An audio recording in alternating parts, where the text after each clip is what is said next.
예수 그리스도의 나심은 이러하니라. 그 어머니 마리아가 요셉과 약혼하고 동거하기 전에 성령으로 잉태된 것이 나타났더니 그의 남편 요셉은 의로운 사람이라. 그를 드러내지 아니하고 가만히 끊고자 하여 이 일을 생각할 때에 주의 사자가 현몽하여 이르되, 다윗의 자손 요셉아, 내 안에 마리아 데려오기를 무서워하지 말라. 그에게 잉태된 자는 성령으로 된 것이라. 아들을 낳으리니 이름을 예수라 하라.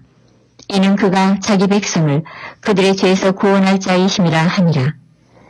이 모든 일이 된 것은 주께서 선지자로 하신 말씀을 이루려 하심이니, 이르시되 보라, 처녀가 잉태하여 아들을 낳을 것이요 그의 이름은 임마누엘이라 하리라 하셨으니, 이를 번역한즉 하나님이 우리와 함께 계시다 함이라. 요셉이 잠에서 깨어 일어나 주의 사자의 분부대로 행하여 그의 아내를 데려왔으나 아들을 낳기까지 동침하지 아니하더니 나음의 이름을 예수라 하니라. 오늘 우리가 함께 읽은 마태복음 1장 18절부터 25절에 있는 말씀은 앞에서 보았던 1장 1절부터 17절까지 인간의 족보를 통해서 예수 그리스도의 탄생을 가르쳐 주면서 인성을 강조하는 것과는 다르게 예수님의 탄생은 성령에 의한 것이다 라고 하는 18절에 있는 말씀, 바로 그 예수님의 탄생의 기적적인 모습을 우리에게 가르쳐 주시는 것, 즉 우리가 신성의 예수 그리스도의 모습을 가르쳐 주시는 이야기가 오늘 18절부터 25절까지의 이야기가 되겠습니다. 18절에 보게 되면 예수님의 나심은 이러하니라. 그래서 마리아가 요셉과 약혼해서 아마 대략 한 12살쯤 우리가 약혼 정도 하지 않았나 추정을 하고, 동거하기 전에 성령으로 잉태된 것이 나타났다.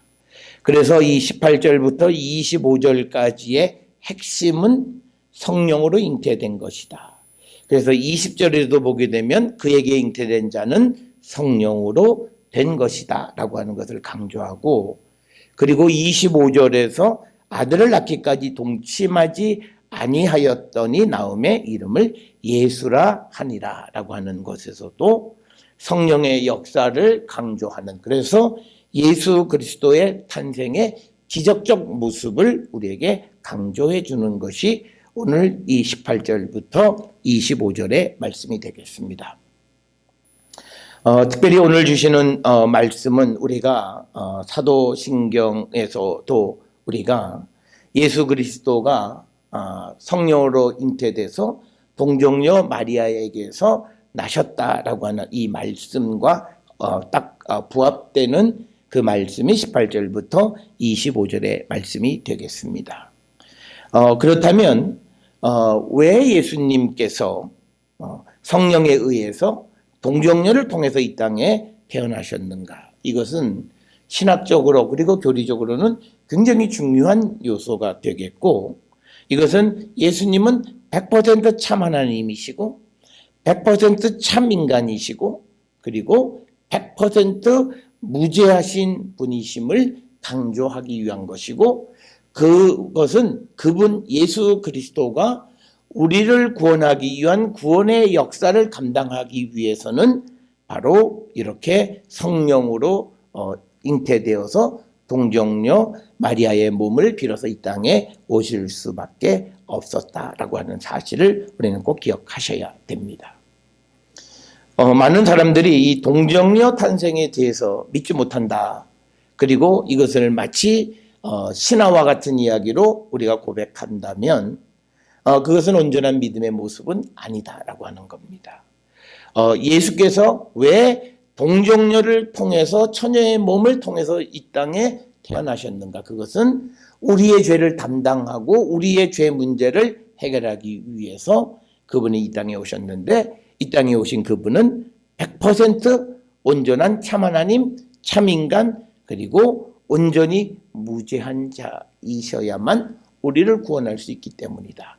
이러한 사실은 이제 우리가 히브리서 2장, 3장, 4장, 특히 4장의 대제사장이신 예수 그리스도에 대한 그 설명 속에서 우리가 분명히 나타나게 됩니다. 그래서 오늘 18절부터 25절에서 강조하는 예수 그리스도의 나심은 성령의 역사에 의한 것이다 라고 하는 겁니다. 이것은 1절부터 17절까지의 족보를 통해서 보여줬던 그 예수님의 모습과는 사뭇 다른 그런 모습인데, 그것은 예수 그리스도라고 하는, 예수라고 하는 말 속에 있는 자기 백성을 그 죄에서 구원할 자라고 하는 그 21절에 있는 그 예수님의 그 어떤 목적을 이루기 위해서 예수님은 성령으로 잉태되어져서 동정녀 마리아의 몸을 빌어서 이 땅에 오신 분이시다라고 하는 것을 우리는 꼭 기억을 하시고, 우리는 이 동정녀 탄생에 대한 확고한 믿음을 위해서 우리는 기도하셔야 됩니다. 특별히 우리가 복음을 전할 때 이 예수 그리스도의 동정녀 탄생에 대한 그 사실을 우리가 믿고 증거할 수 있는 자들이 되어야 한다. 이 이야기를 했을 때 그들이 믿지 않으면 어떡할까 하는 그런 염려함 때문에 우리가 이 예수 그리스도의 동정녀, 성령에 의한 동정녀 탄생에 대해서 우리가 전하지도 못하고 또 우리가 얼버무리는 그런 자들이 되어서는 안 된다라고 하는 것을 우리는 분명히 깨달아야 할 줄 믿습니다. 오늘 본문의 19절에 보면 그 남편 요셉은 의로운 사람이기 때문에 그 아내가 잉태됐는데 그것이 성령으로 되어진 것인 줄을 알지 못했습니다. 그래서 그는 가만히 끊고자 했다라고 하는 겁니다. 그런데 이 요셉의 생각을 아신 주의 사자가 현명해서 요셉에게 아내 마리아 데려오기를 무서워하지 말라. 그에게 잉태된 자는 성령으로 된 것이다. 그래서 요셉에게 마리아에게서 나타난 모든 일은 이제 하나님의 역사임을 다시 한번 분명하게 전해주는 거고, 그래서 이제 이 20절을 통해서 요셉은 마리아를 데리고 오아야 하는 이유를 분명하게 알게 됐습니다. 그것은 바로 성령의 역사, 하나님의 역사 속에서 그는 마리아와 더 이상 가만히 끊어버릴 수 없는 것이다. 그러면서 21절에서 주의 천사가 그 아이의 이름을 예수라 하라 이렇게 가르쳐 줍니다. 그러면서 예수는 자기 백성을 그들의 죄에서 구원할 자이십니다. 그래서 이름에 그 삶의 목적을 그대로 다 담고 있는 것을 우리가 볼 수 있습니다. 우리가 잘 알다시피 히브리 말로 그 예수라고 하는 것은 여호수아 그것과 같은 이름으로서 구원자라고 하는 그런 뜻이 되겠고요. 그래서 이제 그 요셉은 이 예수님에게, 그러니까 태어난 아이에게 예수라고 하는 이름을 부여해 줌으로써 이제 법률적 아버지의 지위를 얻게 되는 겁니다. 자, 그러면서 22절에서 이 모든 일들은 주께서 선지자로 하신 말씀을 이루려 하십니다 라고 하는 거예요. 그래서 마태복음에서 강조하는 것은 예수 그리스도의 모든 사건은 하나님께서 이미 예비하시고 준비하신 그 일을 하나씩 이루시는 것이다.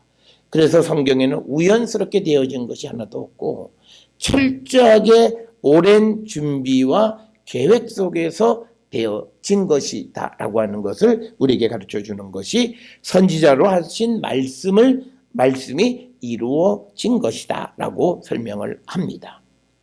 그러면서 이제 23절에서는 이사야 7장 14절에 있는 말씀을 인용하면서 보라 처녀가 잉태하여 아들을 낳을 것이요 그 이름은 임마누엘이라 하리라 하셨으니 이를 번역한 즉 하나님이 우리와 함께 계시다 함이라.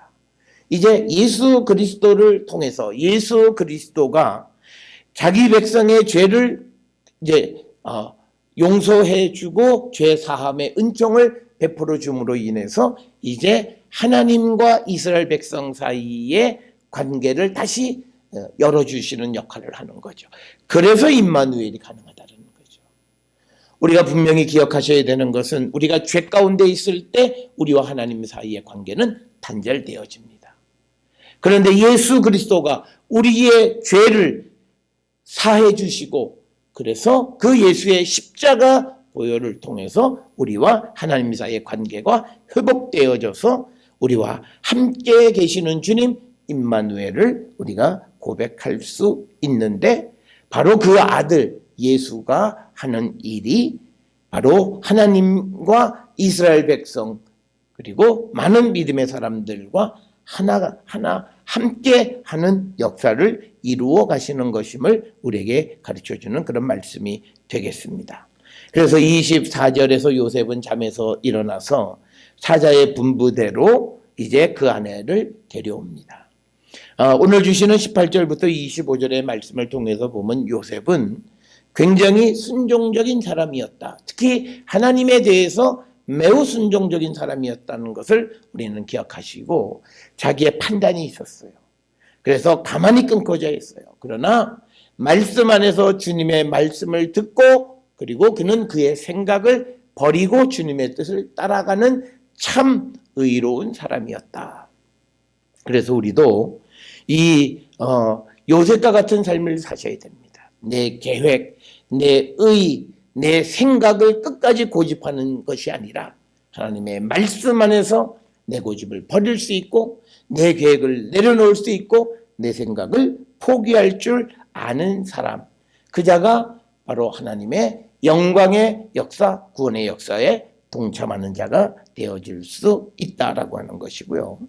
오늘 25절에 보면 아들을 낳기까지 동침하지 아니하더니 나음의 이름을 예수라 했다라고 하는, 동침하지 않았다라고 하는 그 말은 특별히 강조하는 것이 예수님의 기적적인 탄생, 즉 성령에 의해서 하나님께서 이 땅에 허락하신 그 탄생을 강조하기 위한 것이다. 그래서 18절로 25절에 예수님의 탄생은 성령에 의한 일이었음을 다시 한번 우리에게 강조하면서 예수님의 신성을 강조합니다. 사랑하는 성도 여러분, 주님의 신성을 믿는 우리 모두가 될 수 있기를 주의 이름으로 축원합니다. 기도하시겠습니다. 사랑과 은혜가 충만하신 아버지 하나님, 은혜를 감사합니다. 우리가 이 땅을 살아갈 때마다 하나님께서 향하시는 모든 역사, 성령의 역사를 믿고 순종하는 저희들 되게 하여 주시옵소서. 예수 그리스도께서 이 땅에 오실 때에 요셉과 마리아를 통하여 역사하실 때에 그 모든 하나님의 섭리, 하나님의 계획을 수용하고 그 역사를 이루어가는 그런 믿음 있는 요셉의 모습, 우리의 모습 되게 하여 주시고 예수님의 신성을 확실히 믿고 살아가는 우리 모든 성도들이 될 수 있도록 축복하여 주시옵소서. 예수님의 이름으로 기도드렸사옵나이다. 아멘. 찬송가 196장 찬송 부르시겠습니다.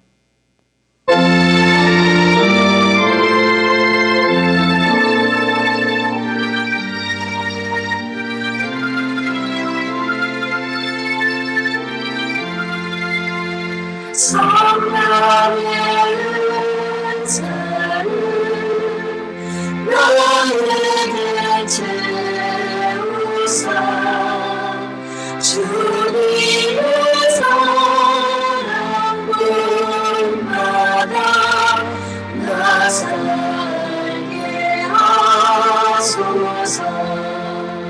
성령의 은사를 나에게 채우사 정결한 마음 가지고 나에게 하소서. 성령의 은사를 나에게 채우사 더러운 세상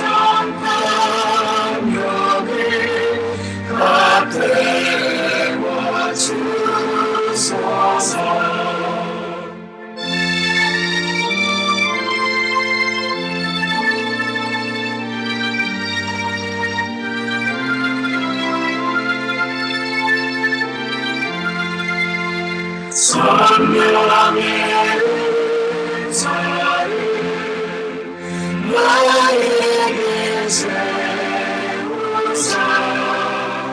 영원한 주님 나라에 나 살게 하소서.